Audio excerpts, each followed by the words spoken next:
My negotiations, I said, are in the short term. I am not dealing specifically with that piece of land. I'm not disposing of it one way or the other. That land is going immediately to the land rights negotiators, Barbara and Jane, as the first priority. They will have the power to deal with that land. They'll assess, and it's a three-way negotiation. I just repeat that. So that immediate piece of land is not going to be disposed of anyway. It's going into moratorium. There will be no development on it. But it will sit there, and that will be the first test of the three-way negotiation, and what they decide, that is what happens to the land. So that's, I think, Ron, if that clears that up, I told them I'm not here to deal with the land. I'm trying to build some understanding in the communities and build the communities back together. Thank you. All right, John, question? Check that mic out. I didn't check it. Oh, yeah, Check. Okay. See what it is? okay. Not working. My name is John Garrow, Nation Kernel Plant. No. And I hear a lot of people in Caledonia, the understanding that you got to bring to them is part of our law. Our law says that the landowners are the coming faces. So once they get here, they lose that title, then they go into another title, which would be the land keepers. So you have to get them to understand that there's no way that our people can sell land. So once they start understanding that, that'll ease off a lot of the tensions. Because they're caught up, it's 2006, and they're caught up thinking that our laws here as sovereign nation don't exist. So what maybe you could do is work with our negotiators and get an information package together with a little bit of this knowledge and maybe mail it or take it to all your people there so that they can start understanding what we're trying to say. And as far as the lands go, I think we'll have the majority of the say of what's going to happen to that land down there. I mean, we're not standing there for a reason, just for it standing there. We're there because we know it is our land, we're the keepers of that land. So with that little bit of understanding, I hope that, people will start to understand. And that's a lot of things that we got to work on, Thank you, John.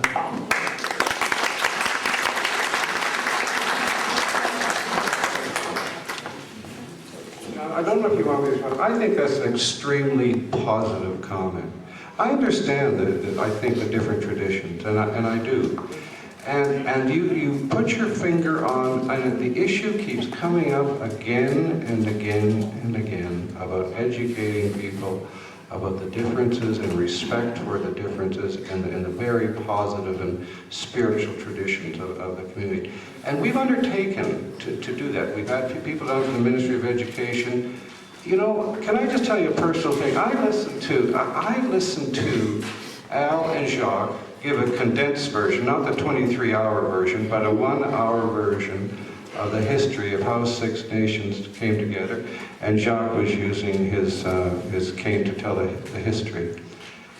It was the most fascinating. I was entranced. I mean, these guys are both good, but it was an entrancing thing to me to hear all of this. And one of the things I want to do is sort of get TVO down to film this kind of stuff. And we should capture this and share it in the schools.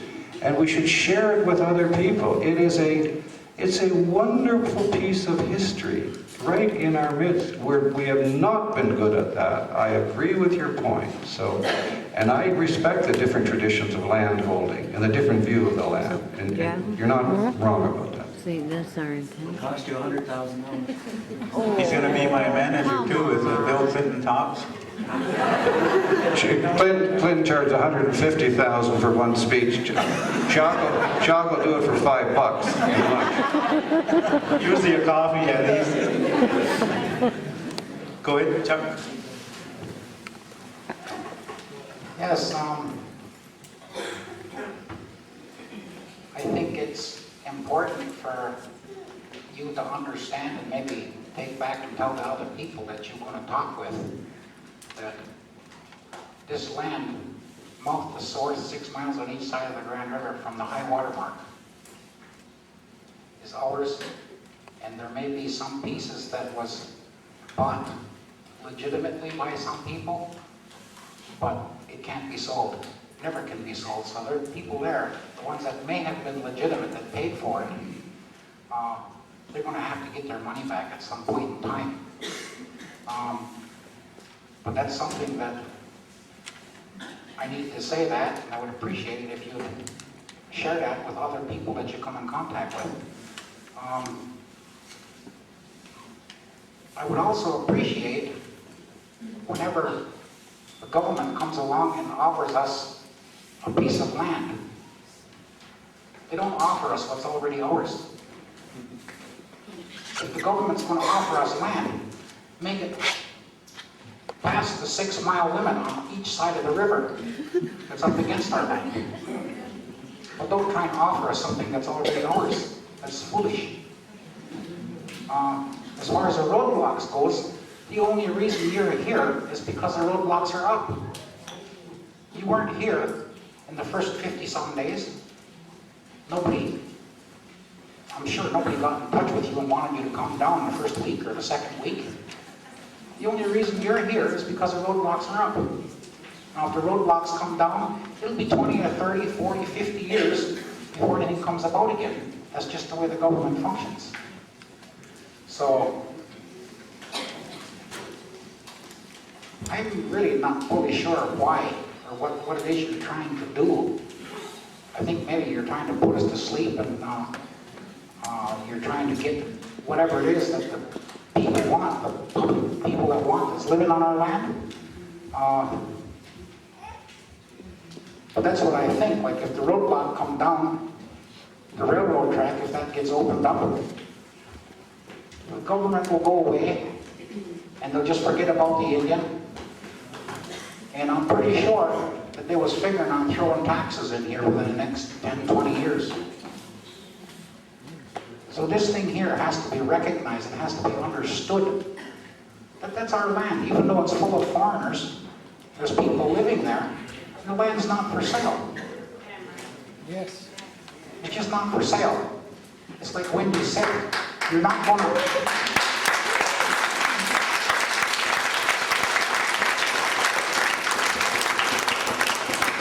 It's like Wendy said, you take and you put a pile of money on the table, we can't eat that, we can't breathe it. And that's just the way it is. So, the land is ours, it's always been ours, and we've been wronged. And I'd appreciate if the government, the federal government, really it should be the Prime Minister sitting here. Where's Harper? Either him or it should be the Governor General or the Queen. Scared to talk to us or what? But I mean, basically, you're just you're trying to pacify us. You're trying to get on our good side so that we'll dance. And I don't really appreciate it. But I do appreciate the effort that you're putting in. But don't treat us like Canadian citizens. Put your mind in the right place. We're sovereign people. Our problem is we just haven't acted the part. Thank you.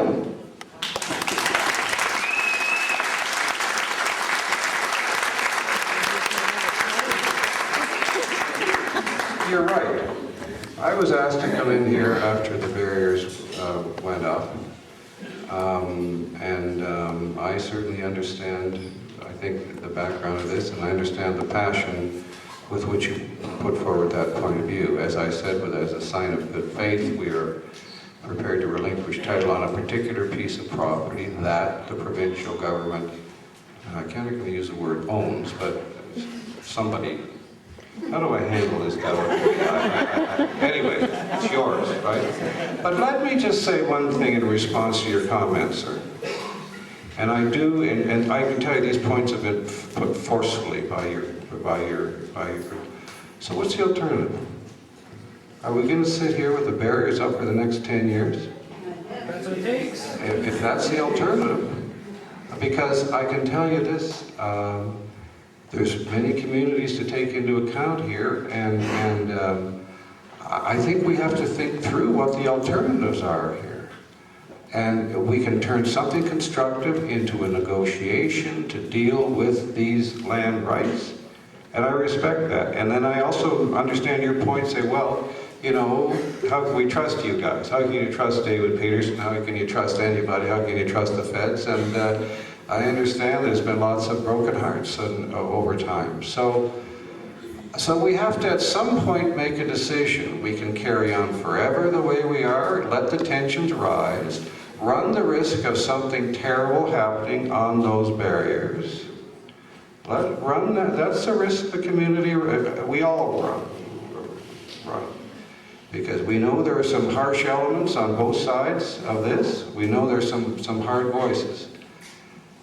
So that's one alternative. And we can wait until something happens. It's an alternative. Something will happen that will just set community against community and create, in my opinion, irreparable harm. We've tried to do these things as a sign of good faith. I can tell you Jim Prentice, the federal minister, is engaged in this. Barbara McDougall's been here. Jacques will tell you about that. Alan will tell you about it. And we are ready to go. There's work plans and there's timetables, and we're ready to go. So, can I ask you to, I don't know, is it fair to ask you to trust me? Maybe not. Is it fair? I don't, because I'm not going to ask you. I think you just have to look at the circumstances and say, what's in the best interest of the community now and in the future, when I tell you that everything is in place, ready to engage. But I do understand, deep below all of this is an issue of trust. I do understand that, sir, and we have a big job to rebuild that.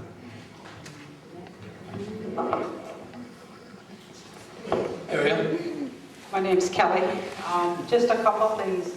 I don't know if you understand our frustration. Jock mentioned it, Chuck mentioned it, about your concession. If we take the barricades down, you'll sign over the Birch lands to us. What's the problem?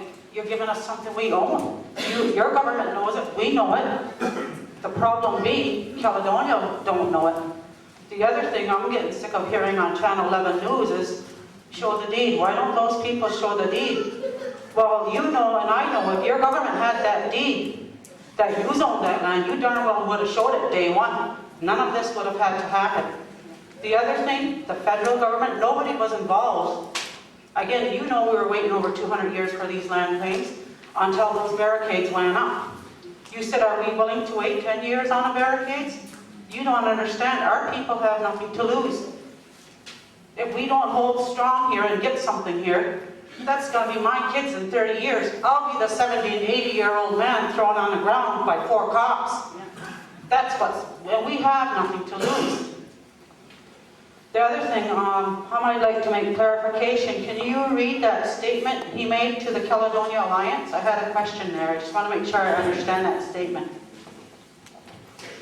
This is at the Alliance meeting on Monday. Jason Clark noted that David Peterson assured the Alliance that the land in question would not be given directly to the natives in his negotiations.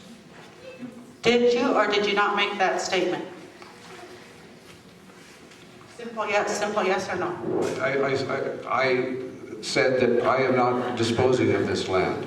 The answer is, I explained this. I think I explained this earlier. Did you or did you not make a statement? No, that's not my statement. Those are his words, not my words. Okay, you did. But I want to tell, those are his words and his quotes, if you read it closely. But let me tell you what I did say. I want to be very, and I addressed this before. What I did say is that I am not dealing with the land rights issue in my short-term negotiation. That is going to Barbara McDougall, Jane and Jacques and the group, and they've already started that discussion, dealing with Douglas Creek. So they will make a disposition on Douglas Creek. James Clark misinterpreted some type of a statement that was made at this meeting then, that somebody said these lands would not be given back to the natives, this Douglas Creek Well, state. I think, it depends on how you read it. I think if you read it carefully, it doesn't create that impression, but it may. I'm glad to take the opportunity to tell you exactly what happened. David? I just wonder, Mr. Peterson, if you're telling Caledonia what they want to hear, and then coming here and telling us what we want to hear. I've been around too long to do things like that, and I don't do that. These guys know I don't do that, and you may not accept that at face value, and that's okay. But that's exactly what I have said at the table to your colleagues. Well, then I think that statement should be clarified to the Caledonia Alliance, because they're under the assumption natives will not be getting Douglas Creek back. We are under the assumption we're not leaving, because Henko will not build houses on Douglas Creek. No, I can tell you that that land is in the hands of the land rights negotiators first thing. That's it. I think just to clarify that, what I read that statement there, read it 3 times, and what it says in there is that in his negotiations, the land in question would not be given directly to the natives. That's not his mandate. I guess that's what he's saying. That his mandate wasn't the land in question. But he is going to fight with us to get it back. He doesn't know it yet, though.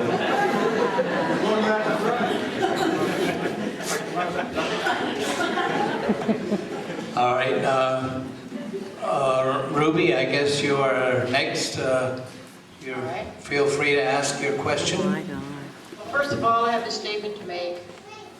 I'd appreciate it if you would quit calling that Douglas Creek Estates, because that's Six Nation territory. It's never been anything else, and it's not going to be. There's a vague threat of the police coming into the barricades and some serious thing happening. Well, it already did. They already came in and tasered people on their chest. Do you understand what that means, Mr. Peterson? That means you could have arrhythmia and a heart attack and die. They never tasered them anywhere else on any of the people except their chest. They meant to hurt them. 4 people on 1 is not minimum force. You can't tell us that something bad hasn't already happened. We have a young lady down there that still hasn't got her full vision back from being pepper sprayed by the OPP. The barricades would not be up if you'd have listened right at the very beginning. It's always been this way.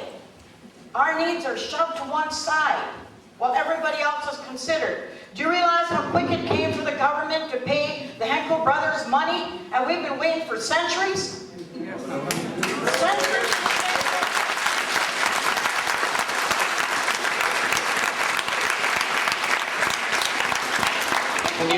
Can you get to your question, please? All right. I would like to know how you feel that the government should have something to say about that land, whether we live there or we don't. That's territory for the Six Nation Reserve, and we will make that decision. If people live there or they don't live there. That has nothing to do with the federal government or anything else. That's our territory. You know, it's been that way all along. You dictate to us. You dictate to us. And it's taking all the time. Taking all the time. And we're backing up all the time. How far do you want us to back up? Don't you want us to have a reserve anymore? I mean, we had North America.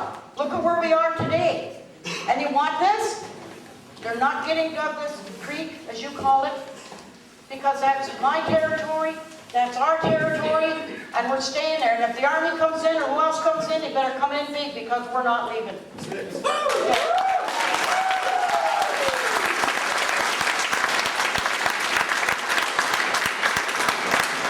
I see there are some chiefs that are in the audience. Would you join us, please, at the head table? And at the same time, I'd like to welcome Norma General Electors, who agreed to help me try to co-chair this presentation this evening. But I see Steve Miracle here someplace, Frank Buck, Joe Sky,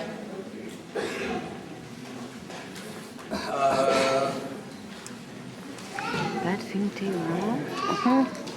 Radio. Are there any other chiefs that are present? Would you please join us at the head table? Sure, it was a long time ago, actually, just wish you'd flip it over.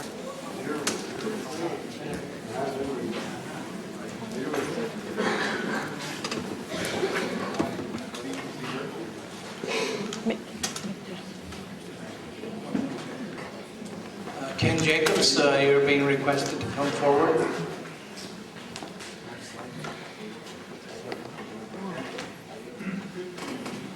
Who's he? I don't know.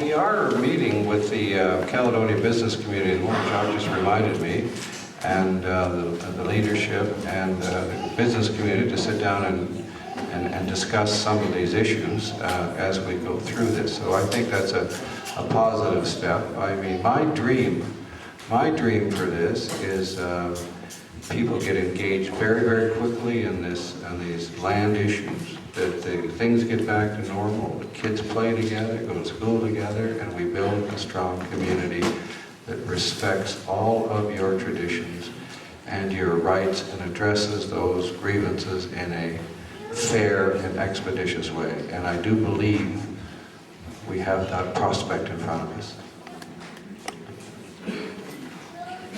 I do also want to make the point here, this meeting is for the community. It's not for Mr. Peterson. So I'm going to excuse him from here just as quickly as we can get rid of him so we can get to our own issues. Because there's a lot of things we need to talk about. So, Be nice. Alden, does your question have to deal directly with the Premier, ex-Premier? It's mostly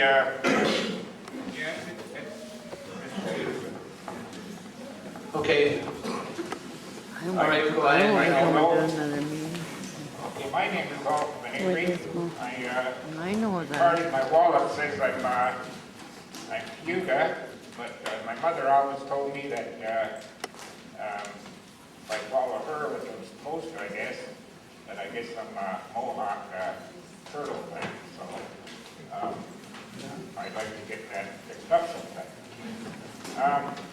I'd like to first, having been a band counselor and a supporter of the band counselor for many years, I'd like to congratulate the people who have sacrificed a great deal by spending almost 80 days down at the site now. I'd like to congratulate the Confederacy for sticking together over these many, many years. And now maybe we'll be able to see some fruits of their fruition. So having said that, in a nutshell, I, from day one, wanted and will always want to see the Douglas Creek estate owned by the Six Nations people. It's their land anyway. So why should they really have to do this to get it back? 165 acres.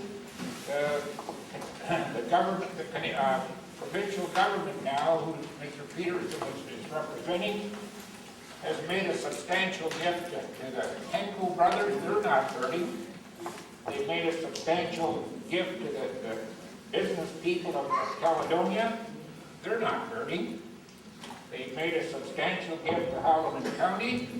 They're not hurting. They've made nothing, no gift to Six Nations, and they are hurting.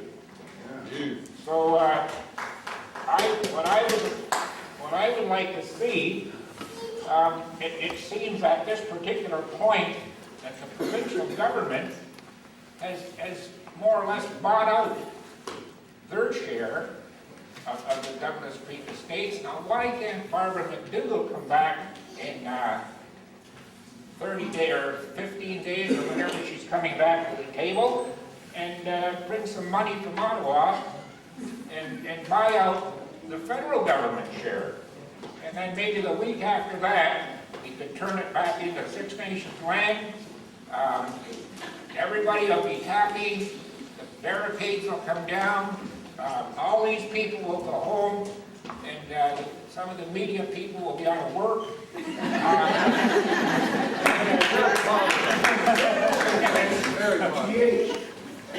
But getting back to the historical side, the plank, I've seen, as a member of the council, I've seen a lot of research articles, and to me, the Plank Road was never, ever, ever surrendered. What happened in 1841 is that the federal government patented the land. Now, if you know what patented means, it's a lot like shoplifting. You see, I like, I take. And that's what they did. And then to try to legitimize it, they ran to the province and said, hurry up and give us some deeds here. Now, you don't have to... I appreciate that dialogue, Alton, but could you get to your question? Would you give me one more minute? You're already on 5 minutes, so okay. Half a minute. Okay, so my question was, if the two governments had any proof whatsoever that the land was not Indian land, that thing would have been over on the second day. You don't have to be a Philadelphia lawyer to figure that out. As far as Birch goes, that's a nice place.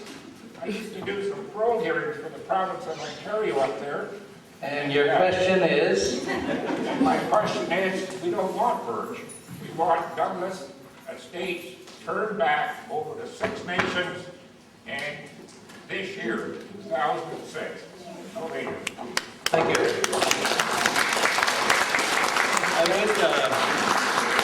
I would remind you, the good that Douglas Creek has done, it encourages us to look far beyond Douglas Creek. That's only a small part of what we have a land claim for. So think beyond that, think bigger. Now, John, you've had a chance at the mic, so can I ask you to go to the back of that, and we have time after, we'll give you another time. But you had your time at the mic. Yeah, I just forgot to talk a little bit about the charges, if I could. I'll just take a couple of seconds. Okay, yeah. All right, first you have recognized our Confederacy Council, so that's part of the sovereignty. Our law states that anybody or any nation that goes against our law, we have a right to defend our law. So if you understand that, that means that there should be no criminal charges because they were in defense, so it's all been self-defense. So if you could come to that understanding, then it should help our people, and all the charges should be withdrawn.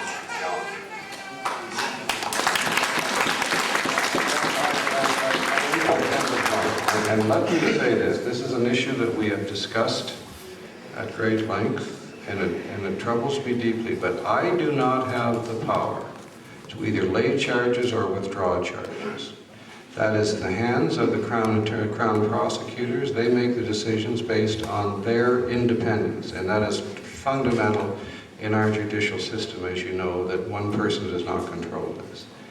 Now, what I've said, and I'm very mindful of this, but I would be happy to make personal representations that it is not in the interest of building a community.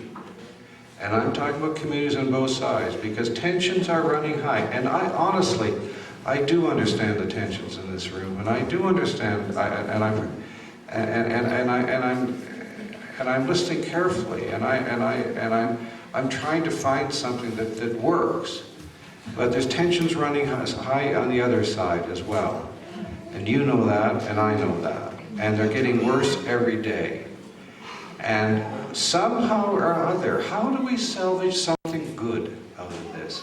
And I respect your views with respect to Douglas Creek. I'm not God. I can't sit there and say, you know, this, that, or the other is going to happen. But we have a process in place right now, ready to start, when we're going to build something positive out of this. Where I want Caledonia to start, I want that the beginning of a new set of relations. And look, Birch, Birch, if you don't want Birch, don't have it. It was just some sign of good faith from trying to reach out, trying to respond to the land issues and uncomplicating things, just like there's many other things we talked about.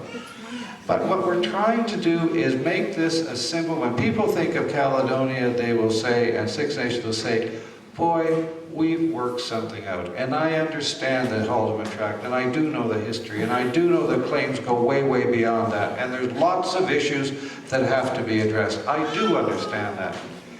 But I hope you hear me when I think that we can make something positive out of this, and we can do it soon. And again, I say to you, well, if we don't, what's the alternative?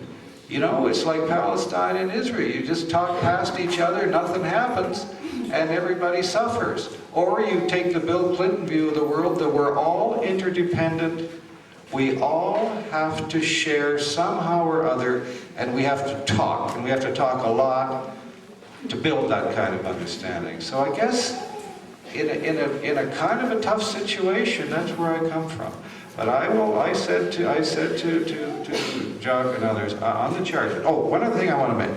I understand there's security issues, and the OPP, as I understand it, and Jock, you can confirm this, are discussing with the community absolute safety of everybody in a disengagement to make sure that everybody that there's going to be no issues or no harm come to any person. We don't want that. Nobody wants that. Nobody wants these things. You know, and I hear these things about people being pepper sprayed and all this. Can I tell you, the rumors just run crazy all through a highly supercharged situation. Do you know the other night, there was a big incident. There was somebody was stealing in Zaires. So apparently the police picked them up. And then a whole bunch of people stormed off the barricades, and it wasn't a native person. It was just some local Caledonian guy or lady or something stealing stuff. And it gets blown into an incident that's craziness. And some of these guys in the community say things I can't stand. Do you know tonight, for example, I hear tonight, coming in here, that there's Mohawk signs up on the Birch property. Because there's a whole bunch of phone calls. We've been discussing Birch. We've been discussing it.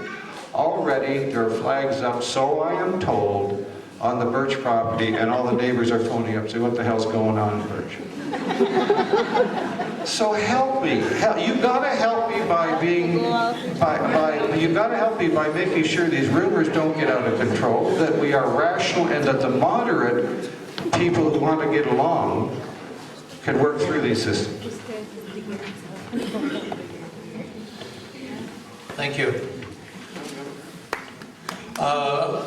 Okay, I have to cut it off at Laura there. I don't know who it is.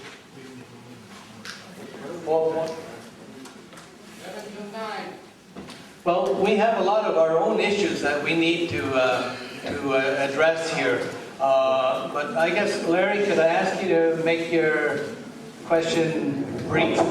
Well, this is our own issue. That's all I ever thought about. Well, just get to the question, please. This is a community meeting where we share information. Just get to the question. I know. I'll share with you my understanding. And any of you up there can correct me, but I'm going to share with you my understanding, my perspective. It's my understanding that Elizabeth II still lives in Buckingham Palace. It's my understanding that her representative and her servants have jobs that they do around here. So the question I have to that notion is, do those same servants today honor Elizabeth II? That's a rhetorical question, I'll leave it at that. Because my understanding as an ally of Elizabeth, that anyone that violates her peace treaty with us, is guilty of high treason. The question that isn't rhetorical is, out of this conflict, who is going to be charged with high treason for violating Elizabeth's peace with Kanyakaaga and our allies? If you want to get to the substance of the reality of our relationship, instead of pussyfooting around, which I think is happening, someone has to atone for the violation of the peace. I would suggest that the whole Department of Indian Affairs could be subject to that same recrimination. By policy, they have been violating the life and spirit of indigenous people of the Americas. And anyone that cooperates with them is a collaborator in that genocide.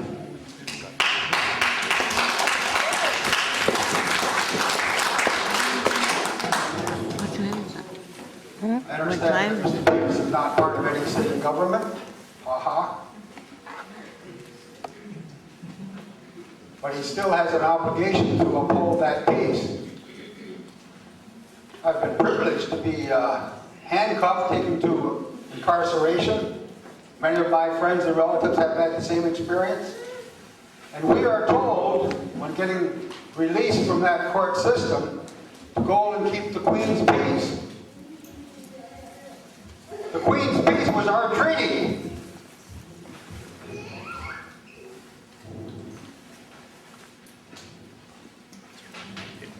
So who's violating our treaty? Arresting and incarcerating our people.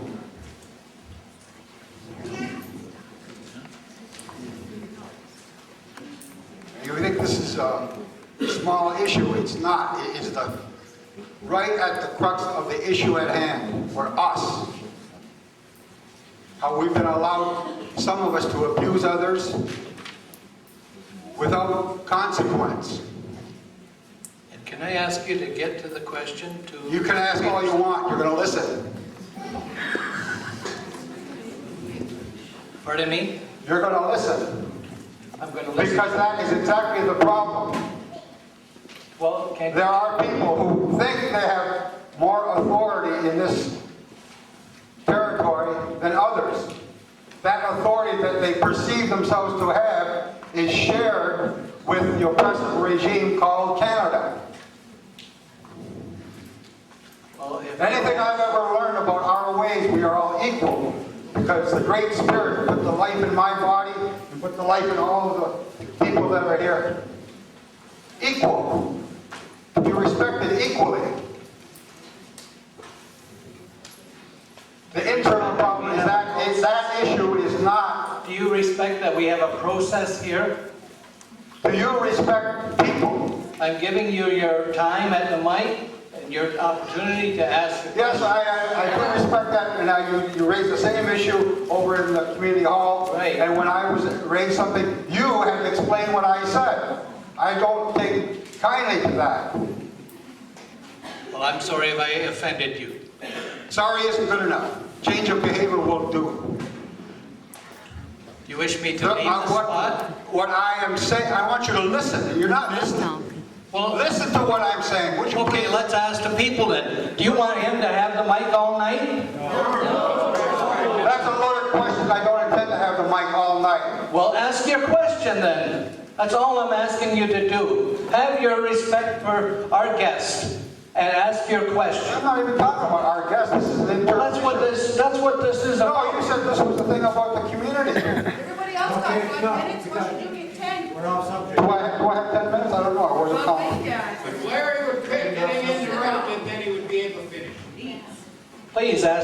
question, that's all I'm asking you. The question is twofold. Who is going to be charged with high treason for violating we the allies of Her Majesty? The second question is, what process have you in place, or even begun to think about in place, in which we are going to be treated equally inside of our territory? Donnie.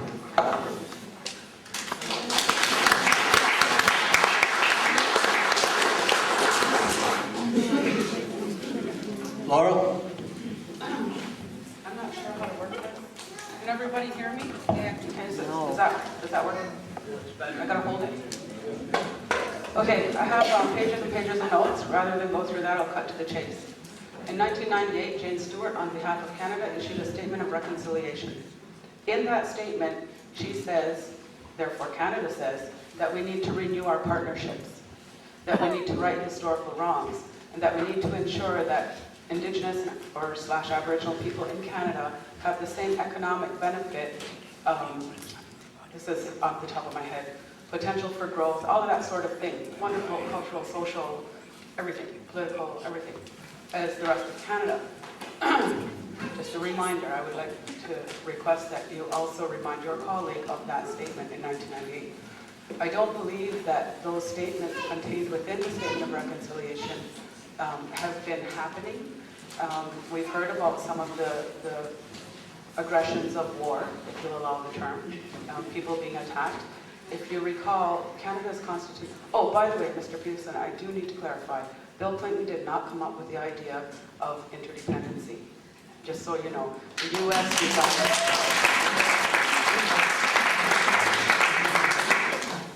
designed their form of democracy on our way of being.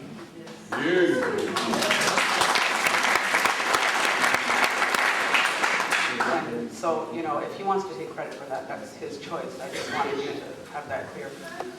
Anyway, going back to the Canadian Constitution, if you recall, there's a section in there, and again, I'm sure some of the lawyers present would be able to quote the section. I can't because I'm not a lawyer, I'm a policy analyst. However, that social policy states that Canadian, or that Aboriginal treaty rights are hereby something and something and will not be abrogated or derogated, something along those lines. They're protected. Land is a treaty right. The Truro Wampum Treaty, there are a number of treaties that we have with Canada as the agent of the Crown, I believe. So I just wanted to also remind you of that. The other thing, in the Canadian Constitution, in the first part of that, part 1, the Charter of Rights and Freedoms, ensures that, or assures that, anyone who resides in Canada has the right to peaceful assembly. We have been peaceful as far as I know. There have never been any weapons held by our people at that site. But we have been experiencing aggressions of war, which is not a good thing. So we've kind of been following Arturo. We've been doing everything we can. We've been patient. We've been understanding. When Canadian Tire said, oh, wow, Canadian Tire's losing business. Nobody wants to shop here. So things moved back so that people could go shopping at Canadian Tire. You know, when people said that, but there's so many situations, like there's so many situations that show the integrity and the highest moral standing on our behalf and what we've shown. But that isn't the case in what we've been shown. As far as Caledonia being involved in this negotiation, please correct me if I'm wrong. I understand that Canadians vote, as a term of democracy, they vote their political leaders into positions of power and authority to act in their best interest and on their behalf. That being the case, it would seem to me that if Henko or Caledonians or anyone else wants to come to our nation-to-nation meetings, they're not showing much faith in the people that they elected to represent them. They're also not being very patient. And I understand that the squeaky wheel gets the grease, or whatever that saying is. But at the same time, I don't think that making a lot of noise and stamping your feet and crying bankruptcy is the most adult, rational way to handle things. There are people who have been on that site for months. They have families, they have homes, they have mortgages like everybody else, and yet you don't hear them crying about that. You know, the rest of the community is doing what we can to help. But I have to say, I'm not shedding many tears for Henko Industries. I'm sure if they can afford to lose $6 million in a few weeks. $6 million? I mean, come on. Which one of our budgets is $6 million for a year for 20,000 people? You know, like, I'm sorry, I have a hard time. I'm trying to be compassionate. I am trying to be compassionate. The other thing, okay. You have a question you want him to respond to? No, my request. I don't have a question because I'm very clear on this situation. I understand genocide, I understand oppression, I understand aggressions of war. Okay, I'll give you another minute then to wrap up. My request is that Jane and others, your colleagues, and perhaps yourselves, become reacquainted with that 1998 Statement of Reconciliation that Canada issued, and that you govern yourselves according to that. I would also like to make a suggestion in terms of resolving the short term. That's your job, I believe. I wrote it down. I don't think it would be unreasonable for Canada and Ontario to request that the barriers be moved to a reasonable different distance so that people aren't being asked to leave the site, because that's not going to happen, obviously. People can get through, Caledonia can have its economy and everything. I would suggest that a memo of understanding, which is within your mandate and also within Barb and Jane's mandate, either a memo of understanding or a memo of intent to resolve the land and treaty rights issues with the Haudenosaunee people, period. That's my request. Thank you.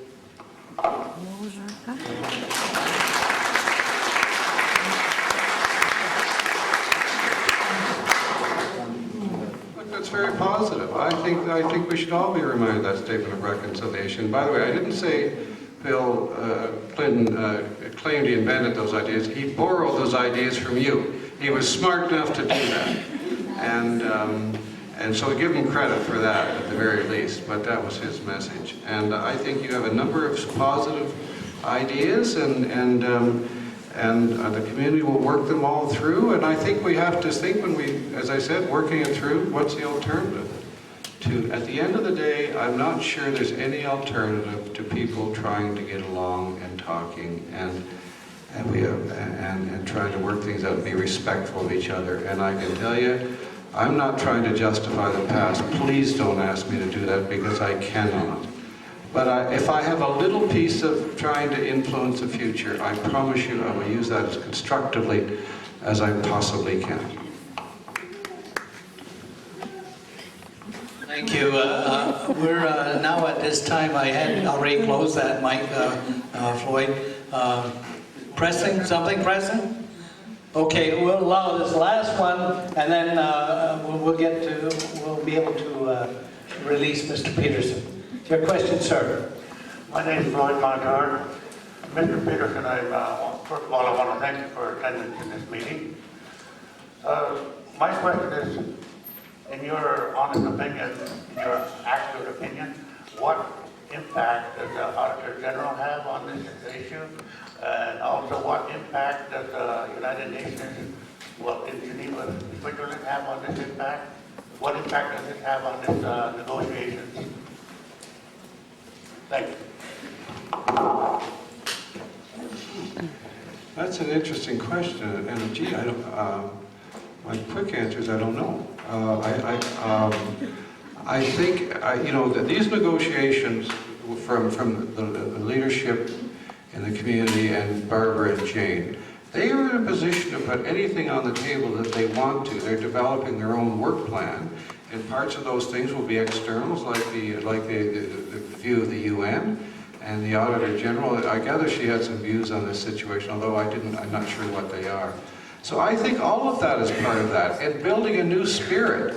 You know, one thing, a new spirit of cooperation. I should tell you, the federal minister is very knowledgeable about these issues. He wants to build something new, and so there we are. So all I can tell you in conclusion is, I'm in your hands. I understand, I respect the community. The community's been handed the right to make these decisions, and I hope we can all work it out so you guys can come and throw rocks at me on Monday or whenever it is, and we eat bread and cheese or whatever.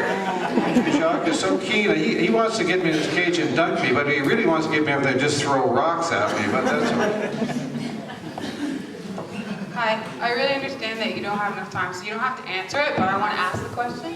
I was just wondering what power do the negotiators, the short term or the long term, have to make Canada act honorably towards us as Indigenous nations? Like, what power do the negotiators have? Because from the way you talk, you sound like you want us to give and give, and that it's up to us to build a relationship in the communities, which it kind of seems to me that Canada is going to have to sacrifice in order to settle this in an honorable and good way and have positive relationships. So I was wondering what power you have to make any of the negotiators have to do that for us, because it hasn't been done from other protests and other people standing up. So negotiations, how useful are they? If I could wave a magic wand and change attitudes, I would do that. I think you ask some very basic things, and I would like to just use whatever offices I have to build understanding.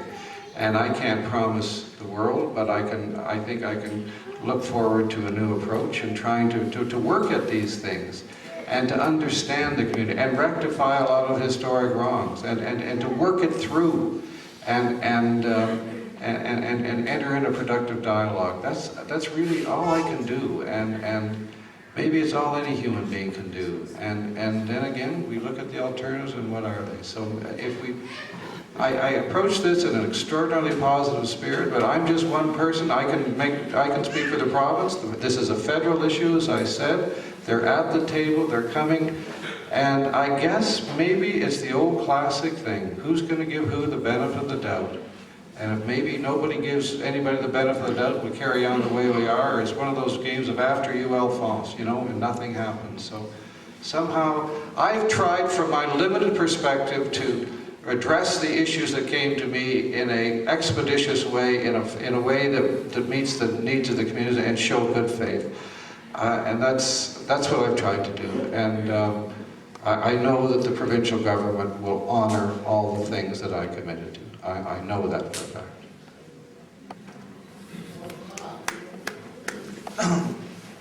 fact. Just before we let Mr. Peterson leave, I'd like to thank David Peterson for coming tonight. I was glad he accepted our invitation earlier on in the day, and we thought it was of value to have him here tonight, sit on the hot seat for a little while, to prepare him for the dunk tank.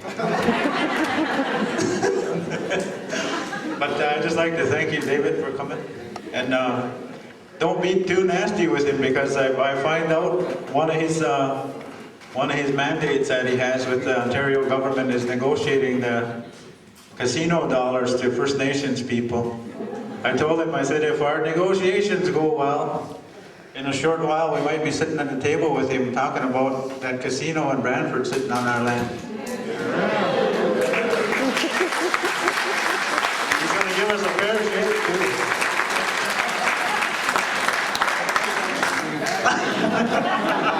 Thanks a lot, David. Bye-bye. Thank you very much, everybody. Thank you for being so Yeah. Bye. Good job. I got to turn things over to Norma now, and she's going to move along with the program. And thank you very much, Rob. And thank you to all of you for the questions that you have asked. And Mr. Peterson did try to answer the questions that was put to him. And at this time, we're going to have John do the update on the meetings that have been occurring. We can go now.